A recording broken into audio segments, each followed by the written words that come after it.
Welcome back, guys. Another episode of the Hawk Vision Podcast. I am your host, Chuck Hawkins, here to help you shorten the learning curve on your way to greatness. Make sure that you like, share, subscribe across all your social media platforms, especially here at YouTube. More importantly, share this podcast with other visionaries just like you.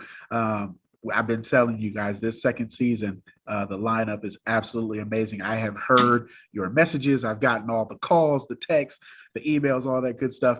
And so we have a lineup that is absolutely impactful. This week's visionary is someone that recently got on my radar. And when I tell you that she is next to blow, like, I absolutely love her page. I can't understate that fact at all. You guys are going to start seeing a whole lot more of her. For the better part of the last 4 or 5 years, our next guest has made it her personal mission to help educate women in the cryptocurrency and finance space. Thousands of followers across her social media platforms, and has been working harder than most to create a new reality where she's widely considered as an authority, a teacher, a mentor. Miss Shanah Walton, welcome to the show. Bitcoin bombshell. Yay. It's Shanah. Shanah. It's Shanah. The H throws me off. Close. I practiced that so many times and said Shanah. And then as soon as I read it, it's Shanah. I'm sorry. Well, it's Shanah. But you can say Bitcoin bombshell, whatever you prefer. Yes. That was a lovely, lovely introduction. I think you covered all the bases. I like the term visionary. A lot of people like to say expert, but we're too new to this for people to really even be experts. So I prefer, I like that. I might have to take that one. Feel free. All accolades have been earned. Because it is. I saw this, and when I got involved, I didn't see any, Black women in the space, and I said we need to know about it. So that's how this whole Bitcoin bombshell thing came about. So that leads perfectly to the first question, because what was it about crypto where you were like, not only do I love it and I want to learn more, but I have to teach the people? How did that start? So 2 things. So the first thing, it was introduced to me by the guy that I was seeing at the time. Okay. And so he was into it. He had been into it probably about a year or 2 ahead of when he told me. Okay. And I work in hospitality. That's like my first passion, or like my bread and butter. Yes. And I had gotten a promotion to a general manager position, and he was like, I know you got some expendable income now. You got that promotion. I think this thing is about to take off. Yes. And so you should look into it. And I'm like, all right, cool. Like, you never steered me wrong before. Okay. I trust you. I went onto Coinbase, which was like the only game in town at that point. This was back in 2017. Wow. And they were offering Bitcoin, Litecoin, and Ethereum. I bought a small amount of each. Okay. And with like my initial investment was like total probably like it was definitely less than 1,000, but probably less than like 700, something like that. No, altogether. That's all I put into it. Okay. And I bought a little bit of each of them. Like I could buy Litecoin. Litecoin was like $22 when I first started investing. Ethereum was probably about 70 or 80. Bitcoin was about 1,200 at that point. It dropped back down, but it was around 1,200 at that point. So I bought a little bit of each, and then like within 2 weeks, my money doubled. Yes. And I was like, holy crap, what is going on here? How did this happen? I need to know more. So that's what I started, doing research. Okay. And, I'm based in New York. So there were a lot of like meetups and events going on that was like crypto. And so when I would get there, I was always like the Black person in the room. And so I was like, you know what? This is not my expertise. This is not my background. I'm not a finance person, but I'm able to, reap benefits from it. So let me see if, I can bring some more diversity to the space. Yes, which led to the shirts.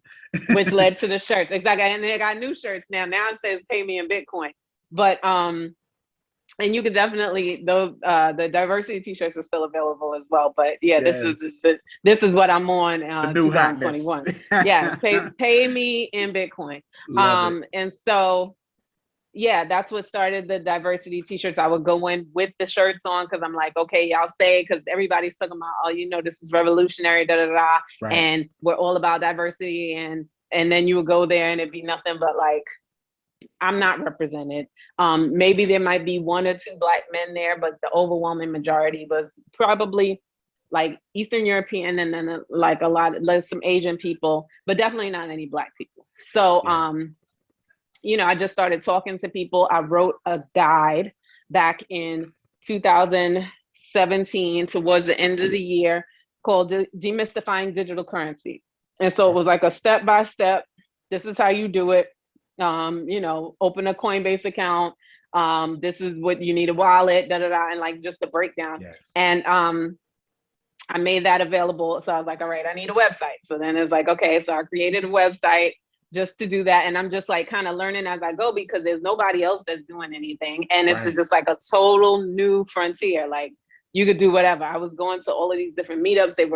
It was crazy. Like, so that was 2017. And then it shot up to like almost $20,000, 2018, top of the year. And so that next year, there was nothing but like all of these huge parties everybody was throwing. That's the Lambos and all of this nonsense. That I remember I was on like yachts. Like I feel like every week, like over the summer, there was all these yacht parties, and it was just like a great time. Yes. And then, you know, the cycle up and down. So then the a roller 18-month window. Yeah. Right. And so, you know, it went down, and you know, I just still believed in it. But then some of the people that I brought on, of course, now they're skeptical because they're like, oh, you know, it didn't just continue going up. But I'm like, nothing does. So let's work backwards. People right now, especially on Instagram and social media, everybody's Bitcoin, Dogecoin, whatever they're calling it. What is cryptocurrency? Okay, cryptocurrency and digital currency. I talk about this because I have a webinar. Yes. So the webinar, we talk about the difference because I use it interchangeably. Okay. Every cryptocurrency is a digital currency. Every digital currency is not a cryptocurrency. A cryptocurrency means it is created using cryptography, which is just encryption. So a digital currency is a currency that exists in cyberspace. It is not physical. You cannot touch it. You can't put it in your pocket, even though we have wallets for them. It's not like a real wallet that you have in your pocketbook. So that is a digital currency. A cryptocurrency is a digital currency created through cryptography. So when I talk to people and I'm like coaching people about how to open their accounts and what is Bitcoin and so on and so forth, one of the things I like to stress to them is that, like, don't break your head trying to figure out all of this jargon and terminology, because you'll get discouraged and you will think you shouldn't be involved and you won't take advantage of whatever. Like people, like I used this example just the other day. I was like, if you bought Bitcoin in 2009 and was in a coma for the next 10 years, when you woke up, you would have made however much money you would have made. You don't need to know exactly how it works in order to be able to take advantage of what can come from it, the profits that can be made. We embrace so much and use so much technology, use so many gadgets and things that we have no idea how it works. Like I turn on my TV, I don't know how it works, but I hit the power button and boom, you know what I mean? We fly in planes, we drive in cars. Most people don't know how any of this stuff works, but you trust it because it predates you. Correct. If it was a new technology that came out, you know, when you were 25 years old, then you would be skeptical because you're like, what is this? I don't know what it is. But all of these things, like people don't know how credit works. They don't know how their credit cards work. None of this stuff. But, you know, everybody is very quick to disparage and, oh, it's a Ponzi scheme. Oh, you know, especially like the financial advisors and the people that think that they know everything. Yes. Because it's a threat. It's a threat to them. That whole structure. Yeah. Right. And so I have the hashtag, like, if you can't beat them, join them, because they start off like shitting on Bitcoin and crypto, and then they end up having to come around because it's like, you're going to get on board or you're going to be left behind. So now all of the financial advisors are trying to figure out how to add it to their portfolios and their offerings and all that kind of stuff. So it's been a very, very interesting time and like rewarding for someone like me who's like, I tried to tell y'all. I tried y'all to tell you. Talking all of this trash, and look, now you missing money. And I think it's funny, right. as we speak, we're watching this thing. I read a news article or saw a report this morning that a lot of the regular banks are now about to start allowing crypto to be bought and sold in your regular Wells Fargo, who's under investigation for the 37 millionth time. All they do whenever they get in trouble, all they do is pay a fine and keep it pushing. They get away with bloody murder all day, every day. You could just fine them $90 million. They'll pay it and keep doing the same BS that they've been doing. And then while they try to tell everybody else that they're crooked and, you can't trust this, you can't trust that. Like, the banks are the biggest scams out there. And so the reason why they are incorporating crypto is because Bitcoin and other cryptocurrencies, they're worldwide. So they don't want to miss out on the opportunity, because if you tell me it's banned here, then I'm going to just take my stuff and go to another country or another city. And then whereas you could have regulated and taxed it and get your little piece of the pie, which is what they're doing now. Yes. The people that are smart, they would just go off and, start in a crypto friendly environment. So I think, Uncle Sam has gotten smarter and realized that like the best thing to do is not to try to ban it, since it's worldwide. You can't ban it from the whole world. Right. So you might as well get in where you fit in, figure out how to make some coins off of it, and in the words allow it to prosper. In the words of Scarface, what do you say? If it's taxable, it's cool to smoke. Okay. Listen, this whole, don't get me started on this country and what they was built on. That's a different episode. That's a different episode. But thievery. Sorry. That too. But so that's my question though. So now that you usually hear in the investment space, you usually hear that once everybody's talking about it, it's too late. Is crypto different? Is Bitcoin different? Is there still time to invest? Yes, absolutely. So there's three things I'll say. Is it too late to invest in crypto? Let's answer that. Absolutely not, right? So there's different cryptocurrencies. People are now, even though everybody knows Bitcoin. Yes. How many people are actually invested in Bitcoin? You might have said something, you might have, you know what I mean? So once it becomes more mainstream, and that's where we're at now. Like if you look at the adoption cycle, which is a very typical, graph that they have for all things like the internet, computers, phones, stuff like that, there is a curve. So we're still, it's like almost like a roller coaster. So we haven't gotten to the top of the roller coaster yet. So a lot of people are familiar with the terminology. They're not invested in it. They don't have any, and they don't, they're still like on the fence about it. Yeah. So we're kind of in about the 20% category right now. And that's just in the US. Then you have the rest of the world. Now, if you're talking about countries like Venezuela, like Nigeria, like, countries where their dollar is worth less, I got to give you 2 zeros, is been decimated by inflation. So Bitcoin is a way that it can still hold its value, because the Bitcoin is going to be transferable for the same amount, no matter where you are in the world. Like, if you're in Singapore and I send you 0.10% Bitcoin, whatever, is going to be that same 10% of Bitcoin, no matter, wherever you are. So it's definitely not too late. And if we look at what people are predicting, which is that it'll hit 100K by this year, hit, over that and whatever. And we're at kind of like the halfway point now, like absolutely, that's not too late. What we're seeing with Dogecoin is it's tough, because there's money to be made, right? Absolutely. So you can't deny that. If you had Dogecoin and you got in at a low price and you sold it, or even if you're still holding it, you made some money, right? Yes. A lot of money. But it is very much like the dollar, meaning that it can just be created infinitely. That's why our money is losing value, because with the stimulus packages and everything that's going on, they just keep creating it. Yes. So it's the same thing with Doge. Like with Bitcoin, there's a limit to how many can be created. Right. There will only ever be 21 million Bitcoin. But with Doge, they could flood the market with as many Doge as they can create. So it doesn't have the same scarcity as Bitcoin, which is what makes Bitcoin valuable. Like that's why people like diamonds and gold, because it's not just laying around everywhere for somebody to have. It is something that is you don't have a lot of it, so it's worth more. So it's definitely not too late for Bitcoin. It's not too late for you to make money off of anything. If you can drum up enough attention around something, which is what happened with Dogecoin. It's like, okay, yes, this is 5 cents.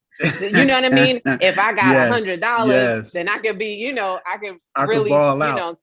Exactly. So people get discouraged when it comes to Bitcoin, but they're not looking at it in the right way, because you're not going to be able to own a whole Bitcoin at this point, right? It's going to be very difficult unless you have a lot of money.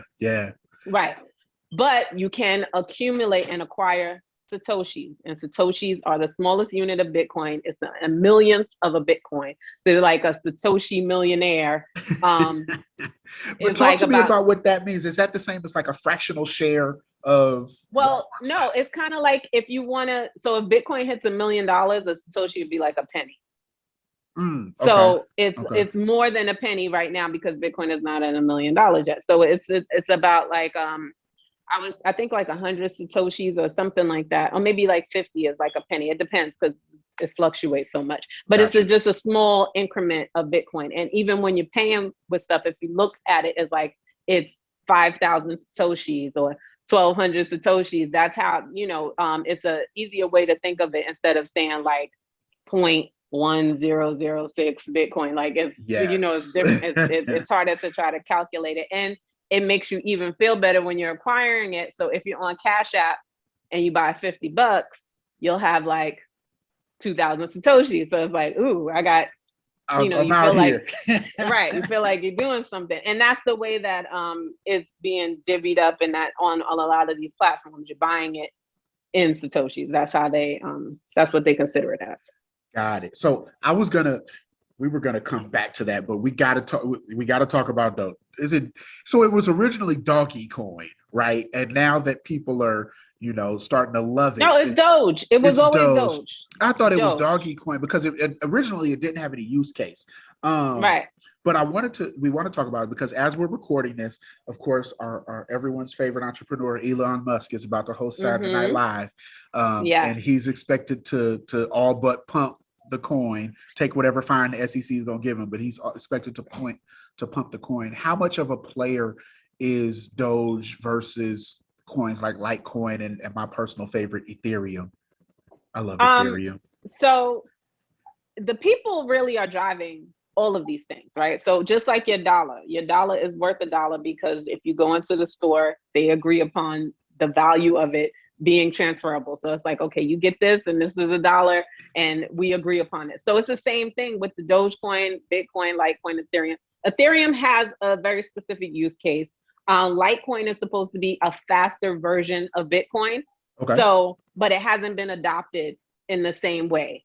And it's younger. Litecoin, I believe, I want to say like 2013. I need to remember these things, but it came out a couple years after Bitcoin. Yes. And so Bitcoin's been around since 2009. So that's like the grandfather of all cryptocurrencies. And so Dogecoin, it was created as a joke, as like a meme coin. It had like the Shiba Inu dog as like the mascot. Yeah. And it was just like a throwaway coin, and it was less than a cent for a very long time until people started to take interest of it. So then there were a whole bunch of people, because when cryptocurrency first hit the scene and people like the nerds, so to speak, or the people that were in the beginning, people would just give you coins like, oh, here's 100 of this or whatever they call airdrops. And so a lot of people had Dogecoin and they probably thought it wasn't going to do anything. People are trying to like locate old computers and stuff and trying to get it off there because then it started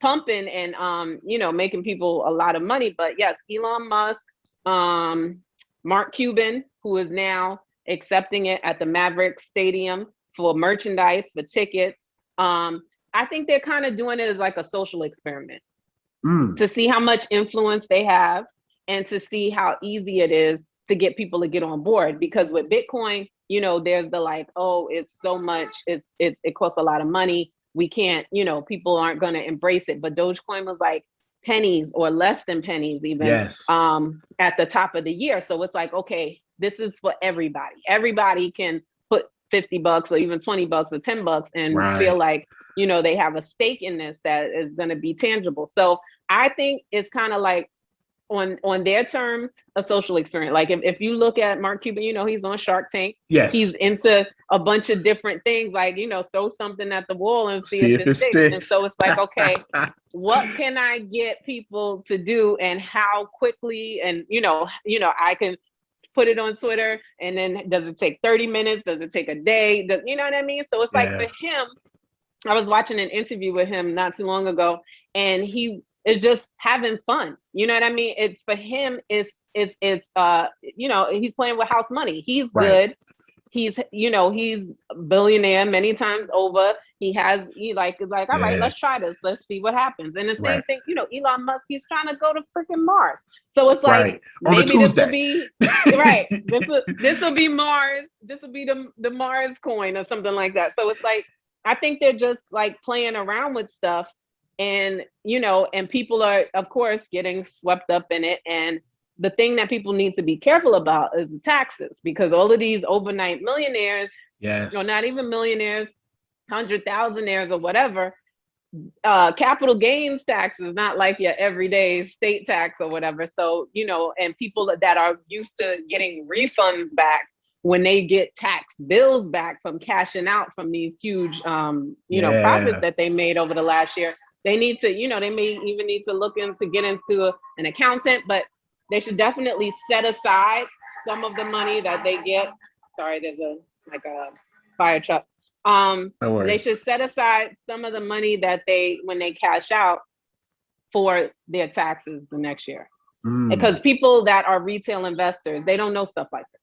You know, a lot of people that like when this whole COVID crap lockdown the past year, everybody was like, oh, I'm gonna start investing in stocks. But they don't have any knowledge, and nobody wanted to do any research. And they're just like, you know, I'm gonna hop on this. What is this person talking about? Let's do this, let's do that.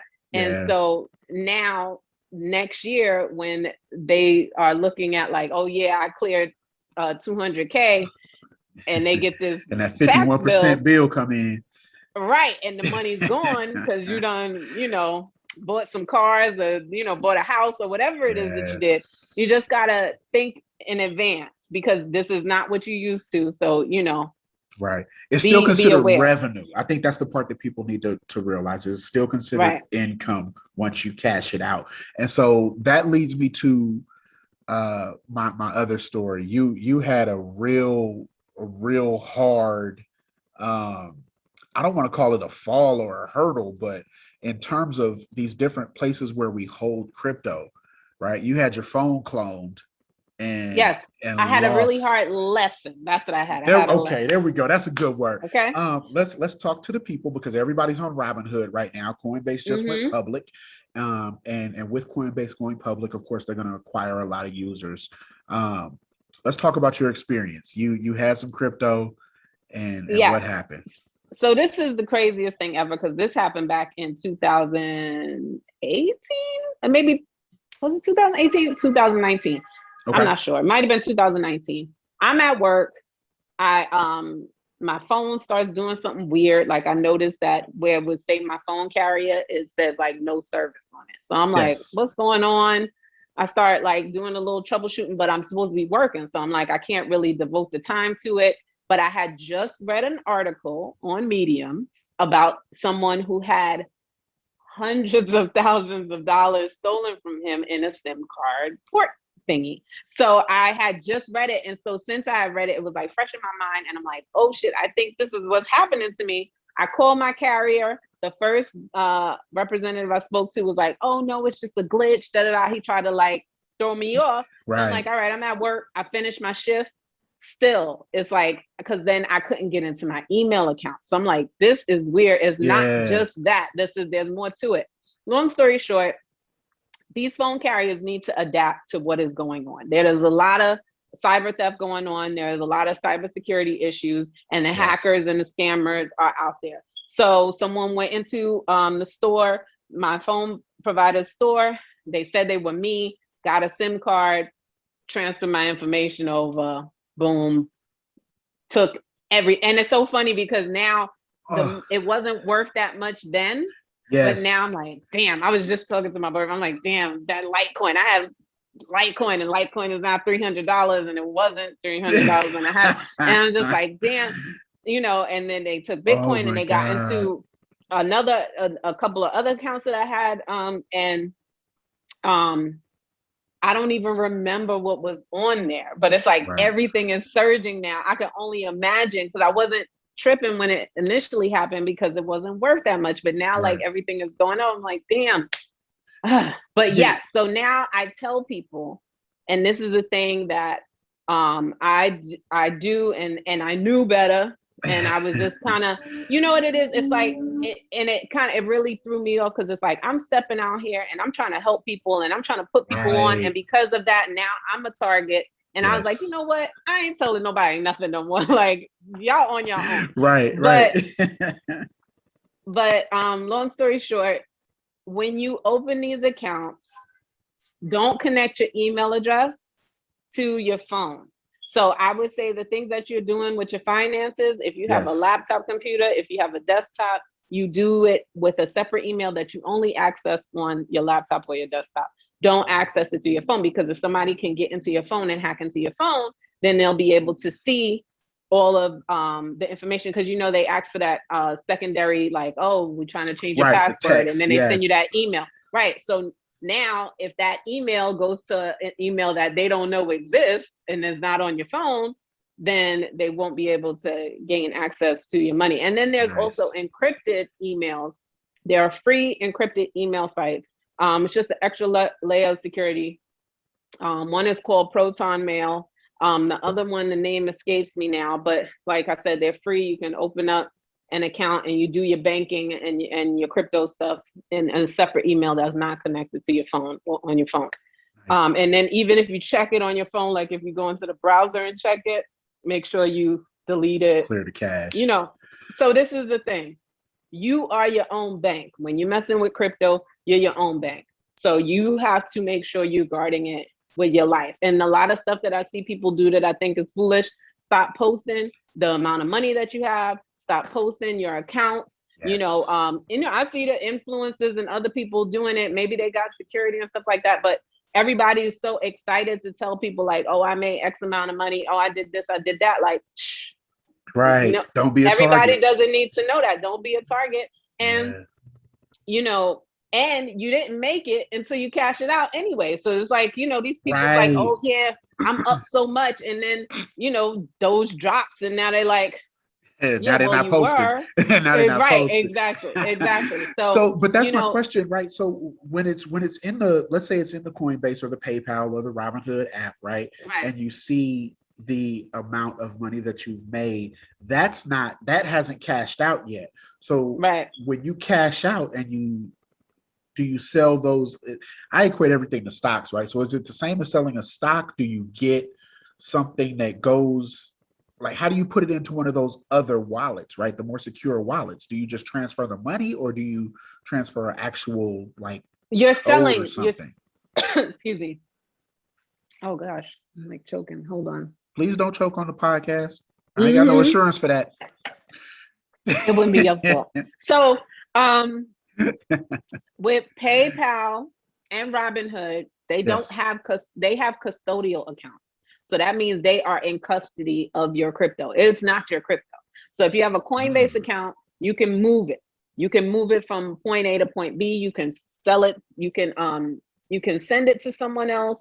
You can put more in it from somewhere else. So Cash App and Coinbase, Gemini, the major digital exchanges, you're allowed to move it from point A to point B. Robinhood, you cannot do that. And so that's my issue with Robinhood. And that's why I tell people, don't buy your crypto on Robinhood. I don't mess with Robinhood at all. I can't. They are a hot mess.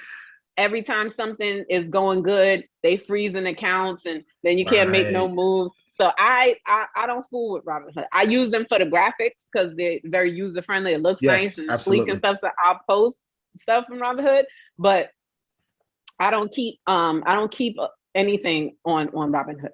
So because you can't move it. So with Cash App, you can move it, put it into your own personal wallet. You can send it to another account. You can send it to a person, et cetera, et cetera.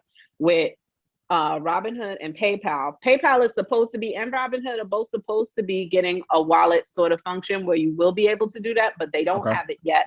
So I can't recommend them. But once you have something on Robinhood or PayPal, you would have to sell it in order to make the money. So if let's say, you know, you want to sell 1,000 of your Doge, you have to sell it in order to actually have that. To realize the gains. This, like many financial and tech spaces, is very male dominated. Yes. How have you been so successful in building a business and carving out a space? Like, were you the woman that wanted to wait for validation from the peers before you built a business around the education side? Or no? Let's go.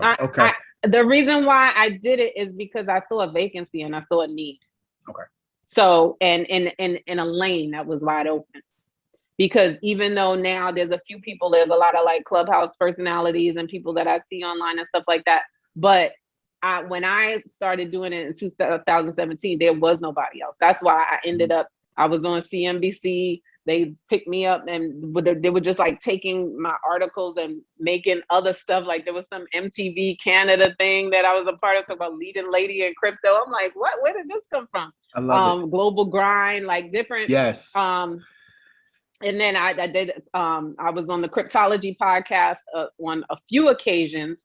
Shout out to the brothers over there. We used to have a great time. And from being on there, other things just started presenting themselves. So there was a lane open for me. Yeah. And like I said, it's just like whatever you can think to do, there's opportunity to do it. So you just, step out and do it. So that's basically what I did. I was like, okay, I see that there isn't a lot of representation.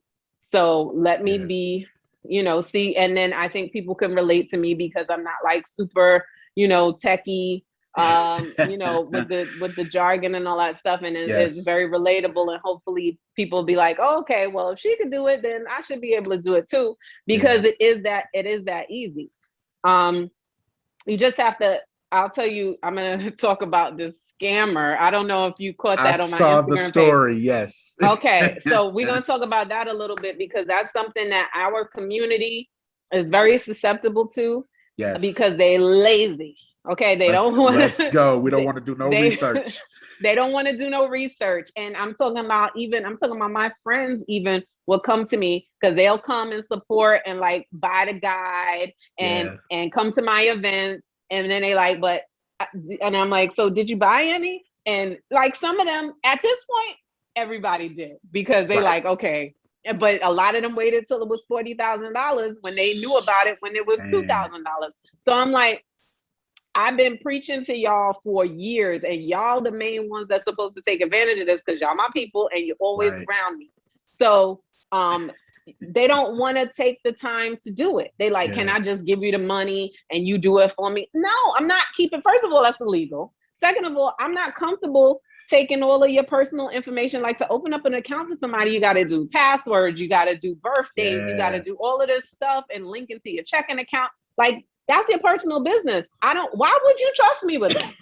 And so they are, that's the laziness is taking over the trust. Like I don't have to just like, if you could just do it for me, I'll take that risk. Hey, that's a bar right there. The laziness is taking over the trust.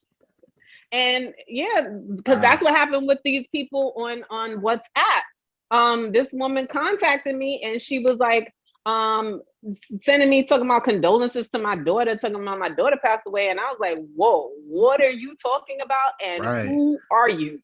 Exactly. So it was this woman I never met before. And she was like, wait a minute, you don't know me? I just sent you $5,000 last week. I was like, you didn't send me anything because I don't take people's money. Oh, and so she's going on and she's like almost on the verge of tears because she said, I've been talking to you since 2019.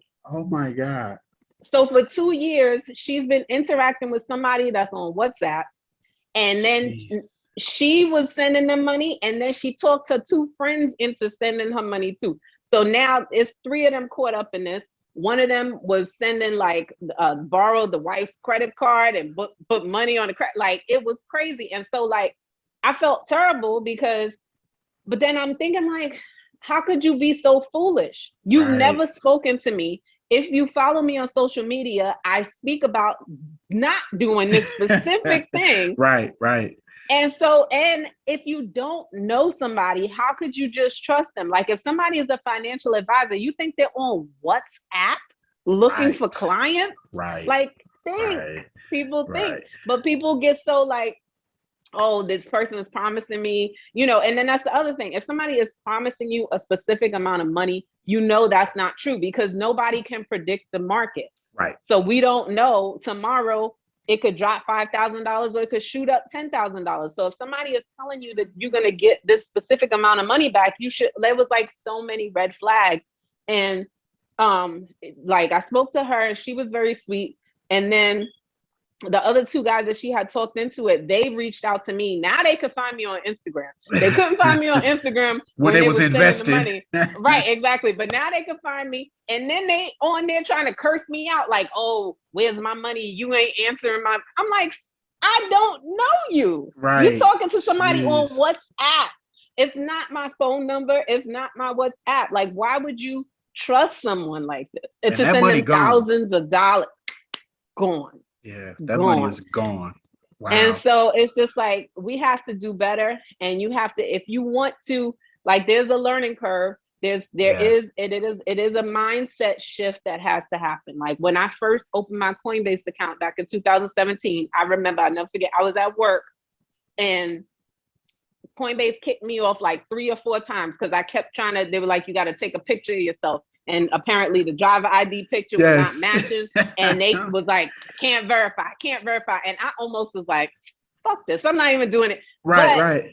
Thank God I kept going and went through it because, you know, I'm on the other side of things now, but like, you can't get discouraged. It is tedious.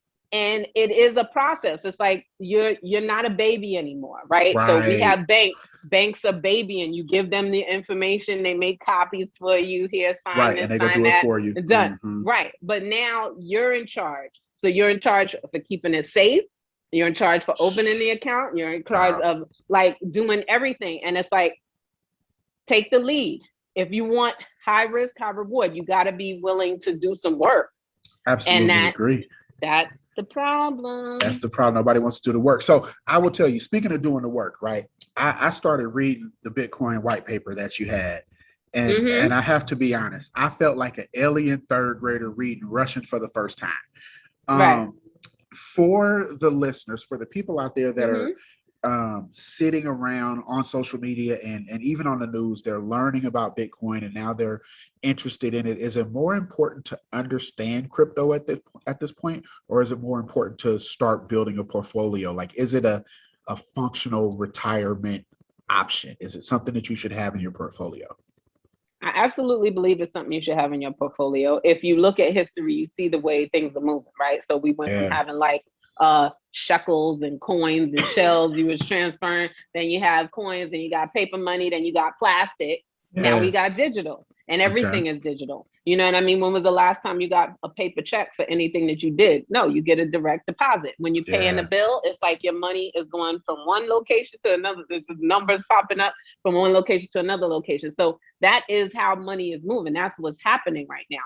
And so if you follow in the signals, then you see like this is the logical way that money is moving, and you want to be a part of that because you don't want to be on the other side of that adoption cycle when it's like everybody else is already in, and now here you come late to the party, and you know, you could have been the hard living part, a different kind of life. Yeah, and I agree. I think the hard part though is I think that there's, in my mind, right, there's two sets of people. There are people that can absolutely afford to invest in Bitcoin, and then there's the people that you know, an extra $500 a month is the difference between, you know, them losing their house or a car or daycare, whatever the case is. But those people still got to get in too, right? And so this is the thing. Okay, I'm gonna stop you. Yeah, let's go. First of all, we all have small luxuries, right? So there's all stuff that we can trim down to put aside, and then for the most part, hopefully, we have some savings accounts. This is why I talk about, I did a whole thing on my page about the savings account. Savings account is the biggest scam ever known to man. You calling something a high a high yield savings account and it is 0.75%, and not even a full percent. So while you lock your money into something and then you can't touch it for months or years or whatever, they lending your money all over the place. Yeah. And making way more than a percent. How much is the mortgage rate, right? 7.25. Right. You want a car, you could get an APR be 20% on the freaking car, but they'll give you not even 1% and then got the nerve to call it a high yield. Like that is just such a scam. So if you think about Bitcoin, on top of the fee for having the account, if you don't have the maintenance fee. Right, the maintenance fee. So it's like, if you look at Bitcoin, it's up over 600% since January, and it's not even half the year's over yet. So if you worried about like not making your money back or whatever, and that's the other thing when you was talking about learning it, or if learning it is the most important thing, right? I think once you have some skin in the game, then you become more invested in understanding how it works, because you like, this is me, I'm in it, so I want to know what is going on, and you become more curious. I mean, that's definitely what happened with me. Once I saw the money increase, and I was like, okay, I need to know how this works. Once you was on the yacht part, right, right, exactly. So no, it's and there is two types of people. The people that are going to like get ahead of the game and like try to, embrace it sooner. And then there's going to be the people that are forced into it because now everybody is on board and now you don't have a choice. Yeah. So it's like you have to make the decision for yourself where you want to be at. And what we're seeing now is the people that were like lagging behind, they're starting to come on board now, because it's like certain things can't be denied. And then you got people, Nas put it in the song. You see he invested in Coinbase. So it's like all we need is the cosign from like the people that everybody follows. Meek Mill's talking about he dropped 50,000 in Dogecoin at 50 something cents, which was silly, but whatever. Every time Meek big something up, it drops. So the fact that it dropped today, I wasn't surprised. But oh man, poor Meek. He's always late to the party, it seems like. Yeah. The problem is in his name. I talk about that all the time. I mean, I know his name is by Meek, but Meek is a terrible name. Why you're a man? It's an oxymoron. Meek Mill. Wow. Right, exactly. But what you gonna do? So let me ask you this. I think that oh my God, this could go so many. I love this conversation because I love money and I love the process and the thought process of money. I do. But I like the accumulation of wealth, and I think that it's a conversation that not enough of us have. When you're looking at building a business and you're trying to teach women about wealth and about digital currency and how the two, coordinate. You said we went from shekels to pennies to digital.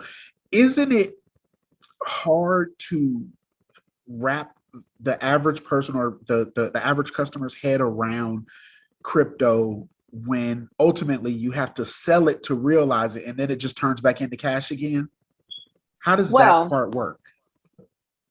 So this is the thing. Most of the people that I'm interacting with, these are all people that have come to me. So they're already in the mindset of like, okay, I want to know more. Yes. Let me figure out what it is.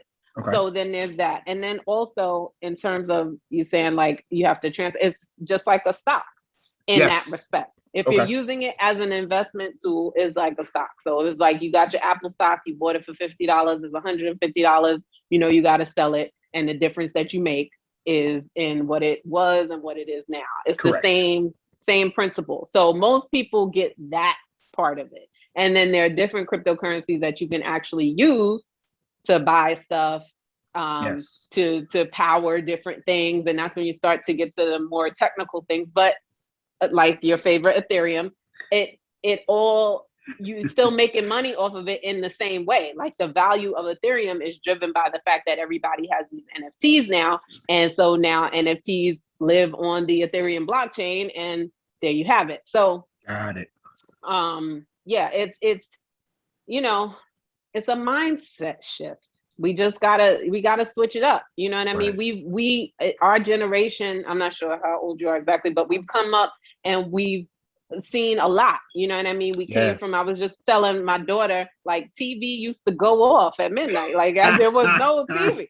All right, you can't even imagine that. You know what I mean? The little Star Spangled Banner come on, and then until the next day, it was wasn't no recording, nothing, none of that. Right. So it's like we've seen a lot of change, and it's like you have to evolve and just be aware of what's going on. Like, think about, we had the whole last year off. Yeah. Everything's quiet. You're not doing nothing. You can't work, whatever. So it's like, dig in and notice what's going on around you. Notice how things are changing. Like, have we ever even lived in a time where it's like, oh, you don't have to go to school. You don't have to go to work. You just stay home. We'll give you money. Like, this is totally like nothing that you've ever seen before. So you have to kind of like wonder what else is happening. What does this mean for you? You're looking at these like robots everywhere, the robotic dogs and all kind of other stuff. Like, what is coming down the pipeline, and what does that mean for your existence and your family's existence and everything else? Like, things are not what they used to be. At all. You know? At all. So to that point, Shanah, what does Shanah do to stay ahead of the game so that she can continue helping the people? How much time do you spend, personal growth and then obviously studying this space? A lot. It's funny. Like, I post stuff all the time. There's like a core group of us, like, because that's the other beautiful thing about being in this space, is that all the Black people, we all know each other, and we pretty much all mess with each other to whatever extent. So we're trading information and memes and reaching out and stuff like that. So there's like that collective, and we're always like talking about how we don't sleep, because that's the thing about cryptocurrency that I'm glad you reminded. It does not close. 24 hours, 7 days a week, every holiday. Like, the stock market closes 4 o'clock, boom, it's done. See you tomorrow at 9. Holidays is closed. Weekends is closed. So it's like, now this is 24 hours and things are happening. Asia is a major market, and so they're on a total opposite time zone from us. So while y'all sleeping, moves is being made, and you'll wake up and be like, oh shit, I missed it. Or you'll see like there was a peak and you're like, oh damn, I could have got out at that time or whatever. So you never sleep. So I'm always researching, and it's very overwhelming. Like, I have a book of like things that I need to look up. And it's funny because when I first started the Instagram page, there was days that I couldn't find any stories about Bitcoin to post. Now I got so much stuff in my phone, I be forgetting to post stuff because it's just like constant new information. And I'm like, damn, I don't want to just put this in my stories and then nobody will see it, after 24 hours. But I would have like, I'd be doing nothing but posting all day. So there's so much more to learn. And there's so much to learn. And you have to just my saying that I love to say, I got a million sayings, like, you can't dance at every party, right? So like you need to focus on a few things, and then that's it. And then maybe somebody will come to me and like, oh, I'm curious about XYZ, and because they're asking me about it, I'll look into it. But for the most part, I stick with, like, I would say like 10 cryptos, and then other things that, because you can't, like, you only got but so much money. Like, people like, oh, what about this, what about that? And it's like, I'm tapped out right now. I don't have nowhere else I'm not liquid currently. Exactly. Everything's all locked up. It's all tied up. Yeah, I love it. You got 5,000 people in the room. You're back to, when everything opens up, you're back to doing your meetups. What is the one thing you want people to know about this space, and more importantly about your place in it, legacy wise?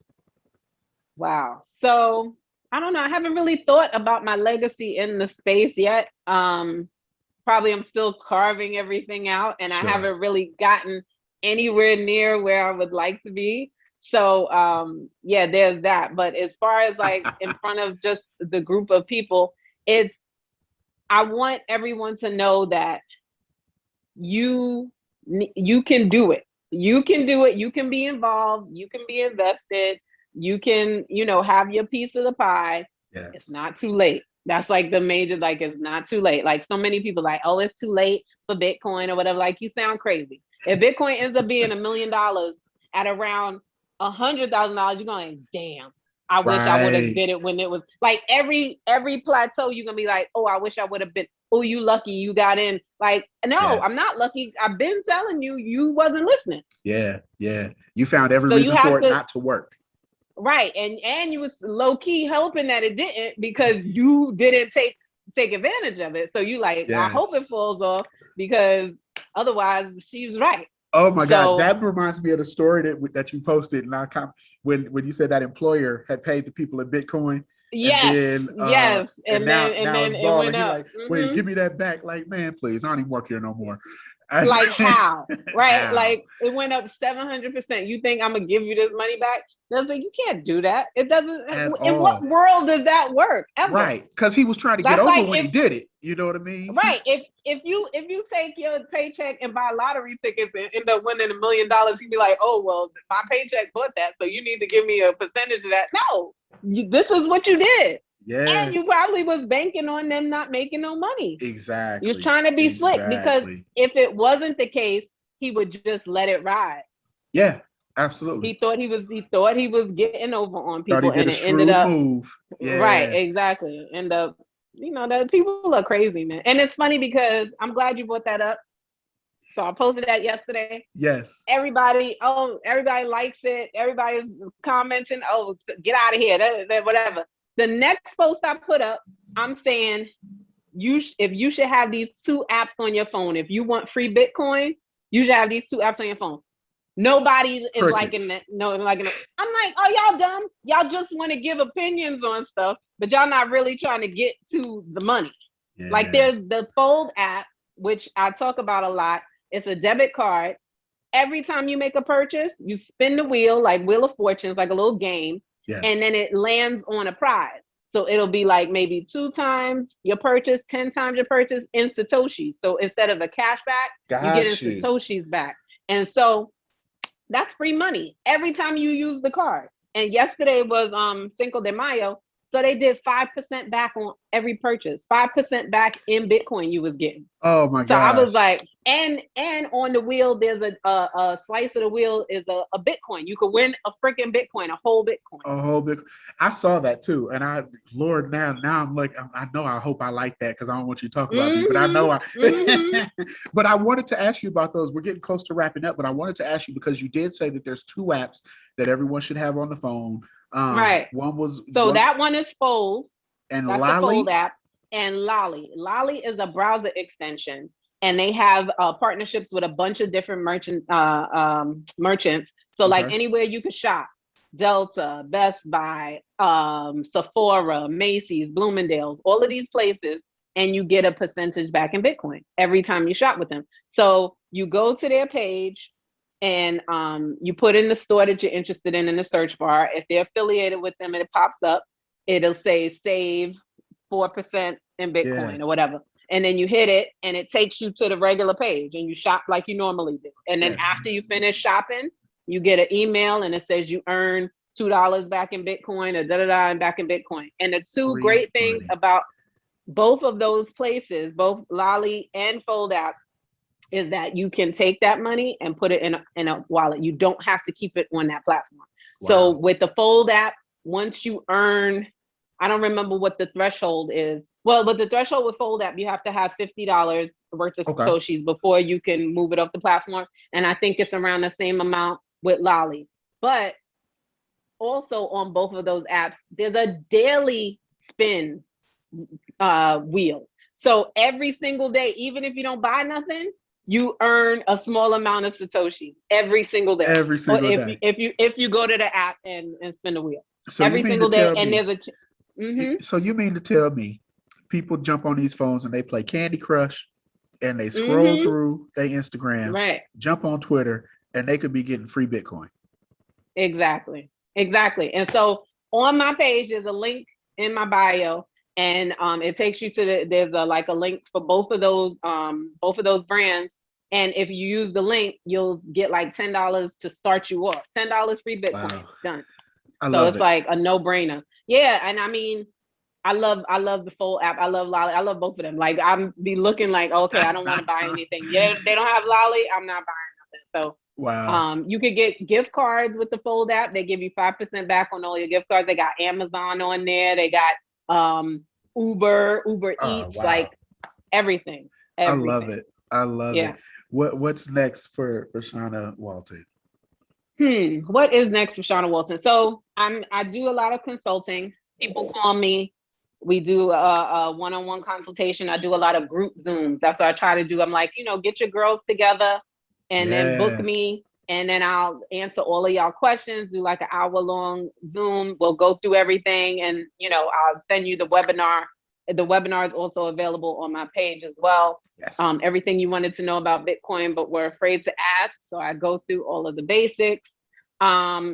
What is next to me is hopefully some relocation. I got to get out of New York. It's just way too much. First of all, New York is not crypto friendly at all. The regulations and stuff, no good. Okay. So there's a lot of digital exchanges that I can't even join because if I have a state, New York State ID, they're like, oh, it's not available in your area. So I got to get out. Talk about Binance now. Listen. I'm talking about Binance. I'm talking about Kraken. I'm talking about, it's so many of them. Listen, come on to Cali. Come on to Cali. Binance is still letting us get down. I got some people out there, but I don't know if I want to go too west. I'm thinking, down south somewhere. So we'll see. Listen, stay away from Atlanta. You have learned your lesson. Oh, no Atlanta for me. I love it. Nothing going on down there. That is so funny. Let everybody know where they can find you online. Okay, BitcoinBombshell.com. So yes, my website is BitcoinBombshell.com. On Twitter, I'm BTC Bombshell, and Instagram is Bitcoin Bombshell. And then from there, if there's anything else, you can find me from my website. I love it. I love it. Well, thank you so much for spending some time with us here on the podcast with Hawk Vision. Ladies and gentlemen, you've been rocking with the great one, Shanah Walton, the Bitcoin Bombshell. And the reason that we had her on this show is because I know if you're anything like me, if you're anything like the tons and tons of visionaries that are listening all over the world, you got some questions, right? None of us are experts, but we can all shorten the learning curve. And Shanah is one of the leading voices in cryptocurrency, and I wanted to make sure that you guys got some of those questions answered. So again, I thank you so much for sharing some of your time with us, your stories, your insights, and most importantly, your wealth principles, man. Let's get this free money from spinning a virtual wheel. Get them coins. Too much. Well, listen, guys. Thank you again. Make sure you like, share, subscribe across all your social media platforms. Share this with other visionaries just like you. We will see you either at the top or from the top. Remember, no miracles happen without somebody doing something. It's Chuck Hawkins and the Bitcoin Bombshell. We will talk.